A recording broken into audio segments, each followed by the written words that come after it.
Now, I know most of you or many of us here have expectations that are probably not met. We have a lot of expectations, goals, motivation that we want to achieve. But at the end of the day, most or some of it are not achieved, right? And so I have some few examples listed here that we could probably relate. Like falling asleep in the bus or in a car. Some of you think that you look like this, but most of us kind of look like this. And I can relate. I used to take the bus and it used to look like that too. Another expectation is when you go to the gym and you try to have, your abs, but this is how you really look like. For those people who like to go to the gym, this is what you want to have, but for some men, this is what we get. And it's so unfortunate that we can't do anything, to avoid this from happening. It's in the genes, right? In Canada, we have the winter, and this is our expectation, but this is how we really look like, especially when it's minus 30, minus 40. We look awkward, right?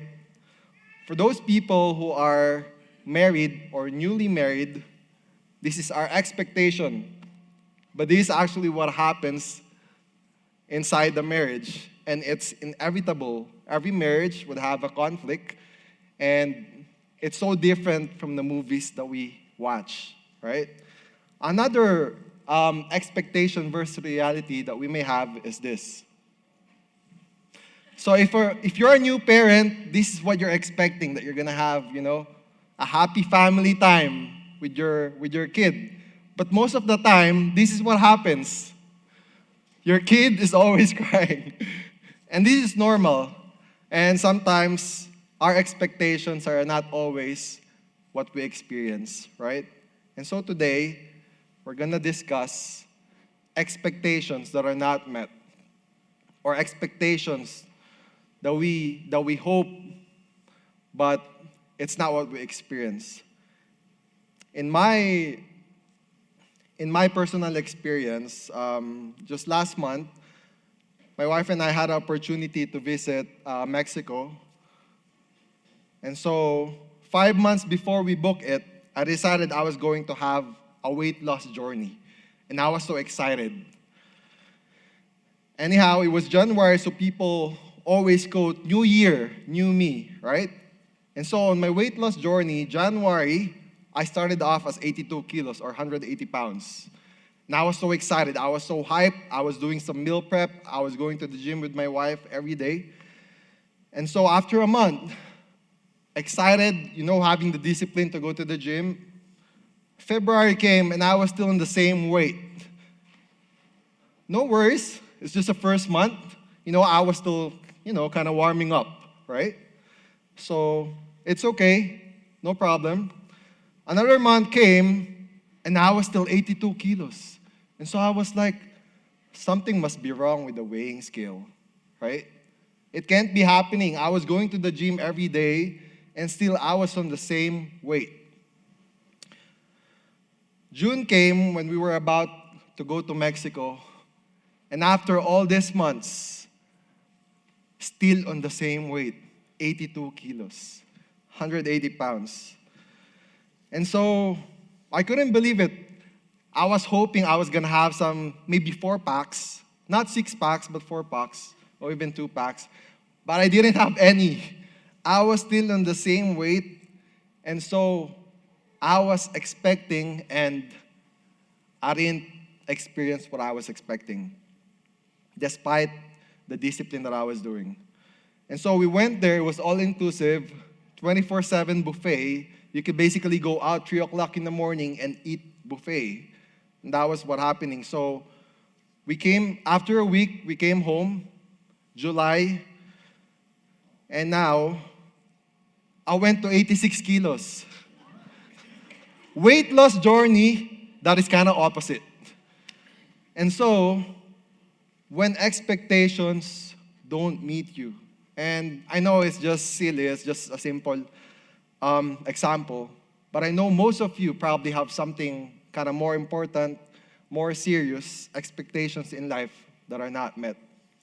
So today we're going to learn from the story of Joseph the Dreamer,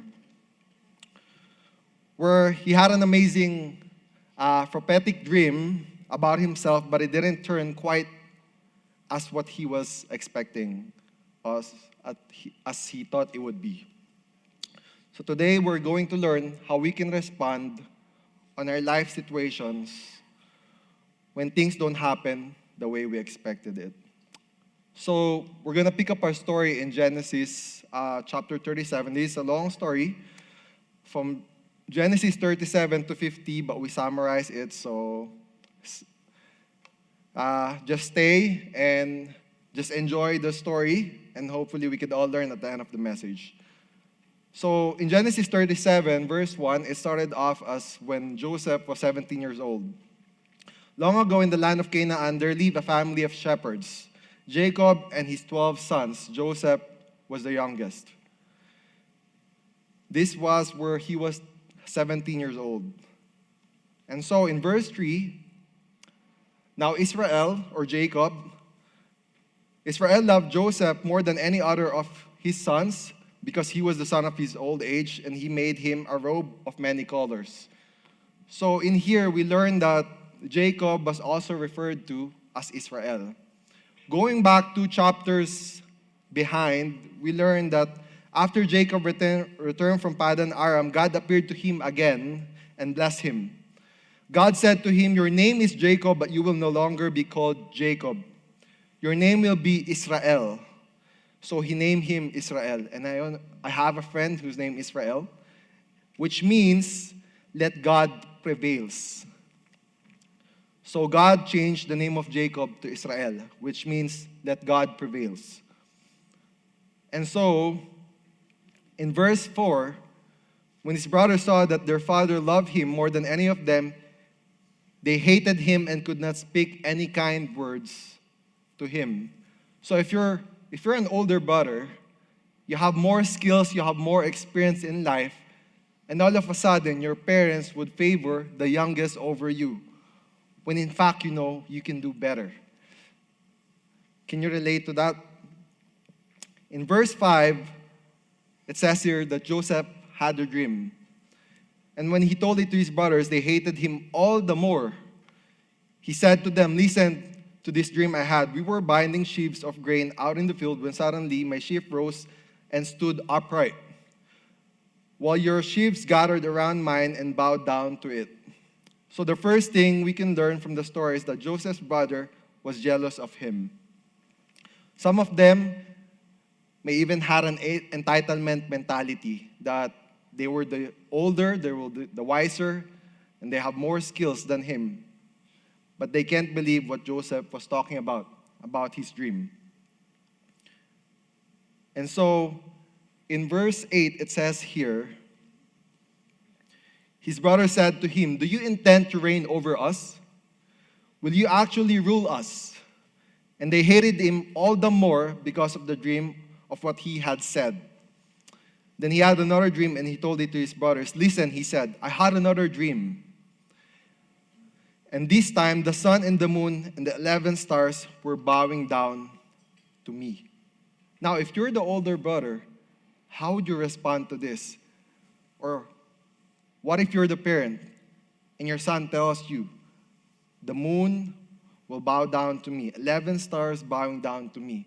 So, meaning everyone else, his brothers, his parents, are all gonna bow down to him. And so they couldn't believe it. And so in verse 12, it says here, "Now his brothers went to pasture their father's flock near Shechem, and Israel said to Joseph, 'Are not your brothers pasturing the flocks at Shechem? Come, I will send you to them.' And he said to him, 'Here I am.'" Now the second thing we can learn in the story is that Joseph obeyed his parents. He was an obedient child. In verse 17, so Joseph went after his brothers and found them near Dothan. But they saw him in the distance, and before he reached them, they plotted to kill him. Now, can you imagine? You're in one family, and your family member is planning to kill you. How would that feel? I'm not sure, but probably some of you have experienced, abuse in the family, or people you trusted too much betrayed you. And this is a similar story with Joseph. In verse 19, here comes that dreamer, they said. They said to each other, "Come now, let's kill him and throw him into one of these pits and say that a ferocious animal devoured him. Then we'll see what comes of his dreams." So they didn't like the idea of Joseph's dream that everyone will bow down to him, that he will be the ruler of the kingdom. They didn't like that idea, especially that he was the youngest. He was just 17 years old. And when you're older, you know better. When a young person tells you about that, sometimes our pride gets attacked, right? And so in verse 23, so when Joseph came to his brother, they stripped him off his robe, the robe of many colors that he was wearing. And they took him and threw him into the pit. The pit was empty, and there was no water in it. So they removed the cloth that Jacob gave him and threw him in the pit. Can you just imagine how it would have felt if your own family betrayed you? If the people you trust betrayed you and even tried to kill you? How would that feel? Being a 17 years old, he was very young. He was not even adult yet. He was before 18, and this is what he experienced in life. So when the Midianite merchants came by, his brothers pulled Joseph up out of the pit and sold him for 20 shekels of silver to the Ishmaelites who took him to Egypt. So basically, they sold him for 20 shekels of silver. Now, if you think about 20 shekels of silver, how that amount to our currency today, it only amounts to $5 USD. And it's probably a big money back then, but today it's only $5 USD. And that's how desperate they were to get rid of Jacob. So in Genesis 37, meanwhile, the Midianites sold Joseph in Egypt to Potiphar, one of the Pharaoh's officials, the captain of the guards. In Genesis 39, Joseph found favor in the eyes and became his attendant. Potiphar put him in charge of his household, and he entrusted to his care everything he owned, from the time he put him in charge of his household and all of he owned. The Lord blessed the household of Egyptians because of Joseph. The blessings of the Lord was on everything Potiphar had, both in the house and in the field.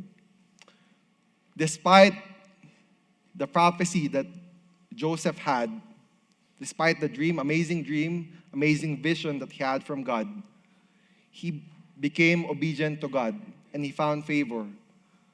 And God used Potiphar in Jacob's life. So basically, he was having a good dream, a good vision, and he was sold as a slave, but now he was put in charge with one of the officials of Pharaoh. Now in verse 6, in chapter 39, now Joseph was well built and handsome, and after a while his master's wife took notice and said to him, "Come to bed with me." Now, knowing that Potiphar was one of the great officials of the Lord, of Pharaoh, you can just think how beautiful the wife would be. And Joseph was called well-built and handsome as well. Now, he was put in charge of everything except of the wife. Now, what would you do if you're good-looking and someone good-looking goes to you as well? It's probably hard when that person goes to you. It's hard to say no. You may be thinking, God, maybe I'm just going to try once, and then I'm going to repent. But we're going to learn here how Joseph responded.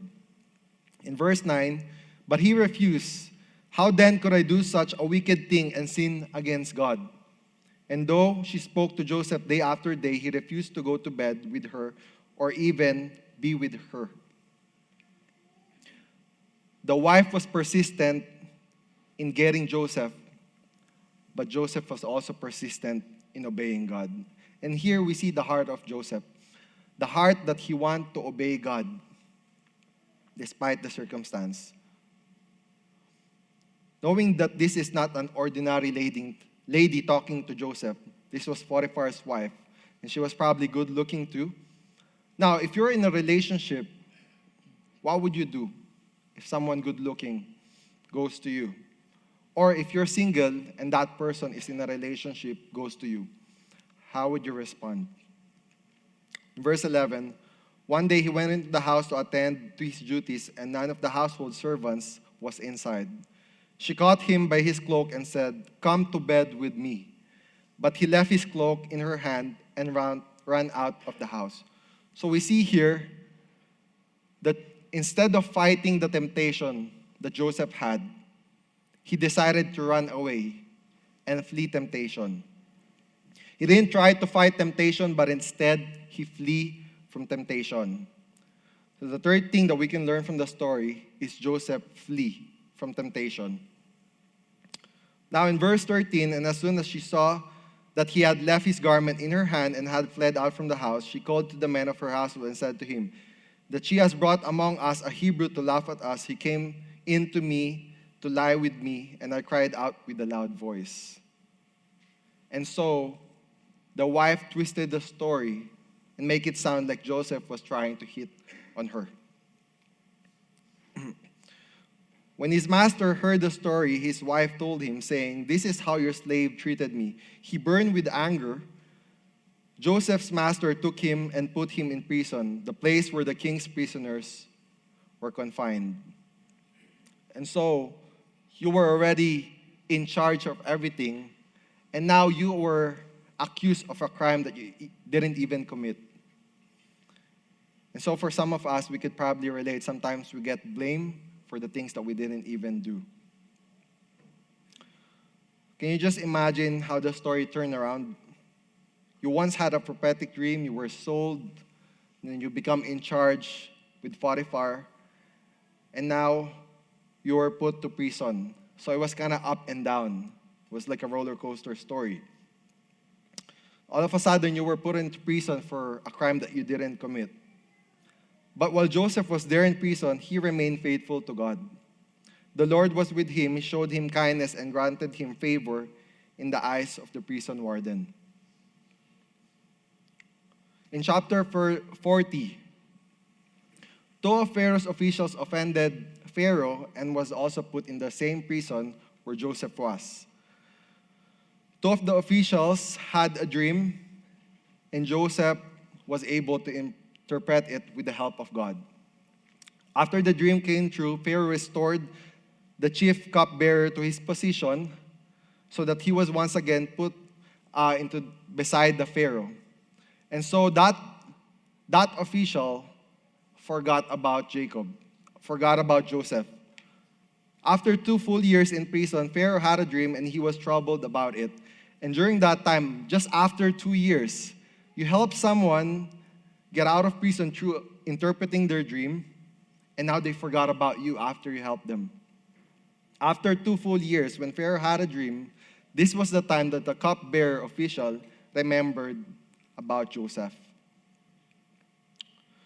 So Pharaoh asked them, and Pharaoh summoned Joseph. When Joseph was able to interpret the dreams of the Pharaoh asked them, "How can you find anyone like this man, one in whom is the Spirit of God?" Then Pharaoh said to Joseph, "Since God has made all things known to you, there is no one so discerning and wise as you. You shall be in charge of my palace, and all the people are to submit to your orders. Only with respect to the throne will I be greater than you." Now, if you pick up the story, Joseph remained faithful to God despite being blamed of the crime he didn't commit, being in charge with Potiphar. He was put to prison and he remained faithful to God, and now he was even greater than Potiphar himself because he stayed faithful and obedient to God. If you can imagine, we started the story when Joseph was 17 years old. And guess how long it took him before God finally fulfilled his vision for him. It took him 13 years.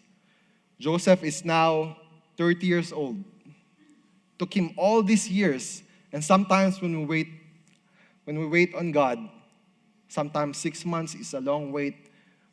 And sometimes we blame God. Sometimes we don't believe in God anymore, simply because we have to wait on God. But here, Joseph waited for 13 years. Now, Joseph was 30 years old when he entered the service of Pharaoh, king of Egypt. Through 7 years of bountiful harvest, Joseph stored up food in great storehouse, for the Lord had told him that famine was coming. He later met his brothers, and his brothers were bowing down to him, not knowing that it was their youngest brother, Joseph. Now Joseph was the governor of the land, the person who sold grain to all its people. So when Joseph's brothers arrived, they bowed down to him with their faces to the ground. As soon as Joseph saw his brothers, he recognized them. Now, if you're in this position, one day you meet the person who abused you long ago. How would you respond? Now, if you have the power, you could easily strike them. You could easily kill them. And Joseph's emotion came out of him, and he was angry, he was upset, he was hurt, and it's normal. But he prayed to God, and he decided to forgive them. Now, if you're in that position, how would you respond? If there is one person who abused you, one person who betrayed you, and then now you're ahead of them, how would you treat them? Joseph was mad at his brother for plotting to kill him and for selling him. But in the end, he decided to forgive them and welcome them. So, we can learn from the story of Joseph that number one, when expectations don't meet you, forbid jealousy or self-entitlement. Joseph was the youngest of the brothers, and his brothers couldn't believe what their youngest brother could do for them. And sometimes, we can have the same entitlement mentality. And even in the church. Sometimes, just like the brother of Joseph, if you know that you are more skilled, you are wiser, you are older than someone, sometimes we think we're better than them. And so here we learn that even though Joseph was the youngest, God used him. So one thing we can learn is to avoid the mentality of his brothers, of being jealous of someone, of having self-entitlement mentality. When you have a job before that you used to do, you know you earn big money, and now you come to Canada with nothing, sometimes we get jealous with other people, and we think, oh, I can do better than them. I could have earned better than them. I could have earned higher than them. I'm smarter than that guy. I'm more skillful than that guy. And even with the church, sometimes when we think we're a better musician, we're a better singer than other people, sometimes we get the self-entitlement mentality. Sometimes we get jealous. If we have a big event in the church, and sometimes they chose this person whom you think you're better than, singing or playing music, and that person was chosen, sometimes we get jealous. Sometimes we think, oh, I think I'm better than him. Why was he chosen over me? And not only at church, how about in the family? How about at work? When you think you're better than your workmates, when you think you're better than your sibling, how would you respond if that person is given authority over you? Even at work, sometimes you work longer more years you've worked than this person, and this person is promoted over you. Sometimes we get mad, sometimes we get jealous, sometimes we develop self-entitlement mentality. And so here, we can learn to forbid jealousy. In other words, refuse. Refuse jealousy, refuse self-entitlement mentality. Stay humble, just like Joseph. Number 2, we can learn when expectations don't meet us is follow authority. In Genesis 37, verse 12, we learn that Joseph followed his parents. Joseph was 17 years old, and so the authority over him was his parents. And for us, there could be different authority over us. There could be authority at work, authority in other areas, maybe in your family. And so, when your expectations don't meet you, how would you respond to authority? I remember a friend, a few years ago, I think it was around 2016 or 17, when her work permit expired, and she wanted so hard to stay here and start a life here, start a family here, but her papers expired and she didn't want to go home. And so a lot of people were advising her to hide, to not go home, never go home, or even marry someone here. But she decided to follow the authority and go back in the Philippines. And guess what?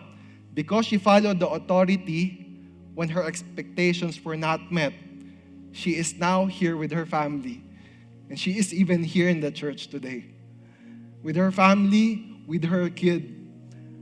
Just because she followed the authority, even though her heart was telling her not to follow the authority. And I know it's scary when you think you don't know what's going to happen tomorrow. If you go home, you don't know if you're going to be able to come back here. But she decided to follow authority. And now she's here with her husband and with her son. And they're all permanent resident here because she followed the authority.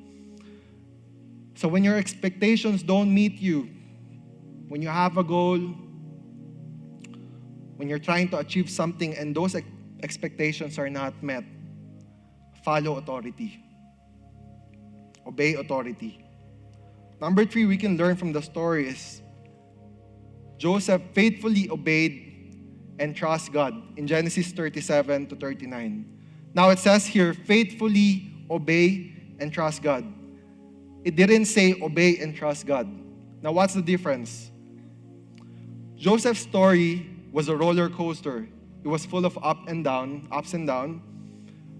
And despite all that, the upsets, despite of all the bad things that happened to him, he decided to faithfully obey God, even though the visions were not coming out, even though God was not helping him.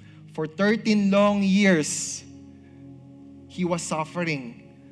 And he wasn't seeing the vision that God has put in his dreams. But he decided to faithfully obey and trust God despite what? Sometimes it's so easier to obey God when things are good, when things are going according to our plan. It's easier to obey God, trust on God. But what if you're getting older and nothing's happening? You've planned this at this age, at this time, and it's just not happening. How would you faithfully obey and trust God? Would you faithfully obey and trust God for the things that you don't see? Number 4 that we can learn is Joseph flee from temptation. The Bible says, flee temptation and not fight temptation. Because our nature is to sin. Man loves to sin. And so we are not strong enough to fight temptation. The Bible says in Exodus 34 verse 7, that God punishes the children and their children for the sins of their fathers to the 3rd and 4th generation. And this is talking about the generational sin. My wife and I both came from a broken family. And I think many of you could probably relate that you also come from a broken family because our parents committed something that they were not supposed to do. But the point I want to make is, if you come from a broken family, you can change that curse today. And so my wife and I commit ourselves to be accountable to each other, to flee temptation. What are sexual temptations? Watching porn, committing sexual relationship outside of marriage. If you're not married, you're sleeping with someone that you're not married with.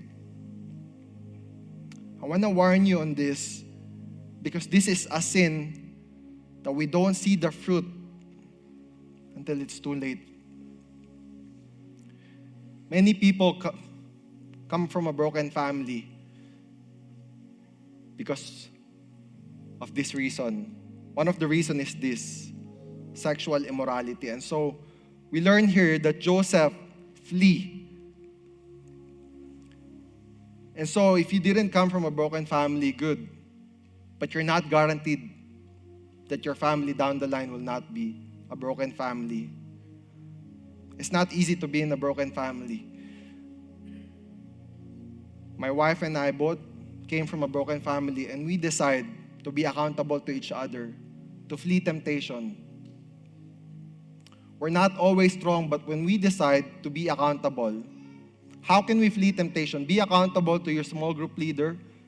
Be accountable to your partner. Be accountable to your pastor. Be accountable to anyone who can help you, because our nature is to sin. And many people today practice sexual immorality, not because everyone's doing it. Just because everyone is doing it doesn't mean that you can also do it. So flee temptation. Obey God. And last thing that we can learn from the story of Joseph is forgive even when it hurts. After Jacob died, Joseph's brother feared that Joseph will get his revenge on them now that their father is gone. So they went to ask Joseph if he had forgiven them, and Joseph admitted that he had forgiven them. Was it easy? Just like Joseph, maybe you had someone in your family who betrayed you, who abused you, maybe someone from work, maybe a friend. And it's not always easy to forgive someone, but we are reminded that Jesus forgave us when we didn't deserve it. And so we are commanded to forgive others, even though we feel like they don't deserve it. Even though we know that other people can't relate how much the pain was on forgiving someone. But our sins are not also forgivable, but Jesus extended the grace for us. And so we are called to forgive others just as Jesus has forgiven us. So a lot of us, we have a lot of expectations, but just like Joseph, when your expectations don't quite happen the way we expect it, we are called to forbid jealousy, forbid self-entitlement mentality. Always think that we don't deserve anything. The things that we have today, the car, the house, the work, the money that we have today, we don't deserve anything from that. But it's only by the grace of God. Even though we're older, we're smarter, we're wiser than our coworker or any of the people that we know, we are not entitled to anything. All we deserve is hell, but it's only by the grace of God. Number 2 is to follow authority. When things don't work the way we want it, we don't see what's happening, always remember that God is in control. And if you obey authority, God will take care of the rest. Faithfully obey and trust God, flee temptation, and forgive even when it hurts. And expectations don't meet you. Our story is not that long, we summarize it, but I hope we all learn from our story of Joseph the dreamer.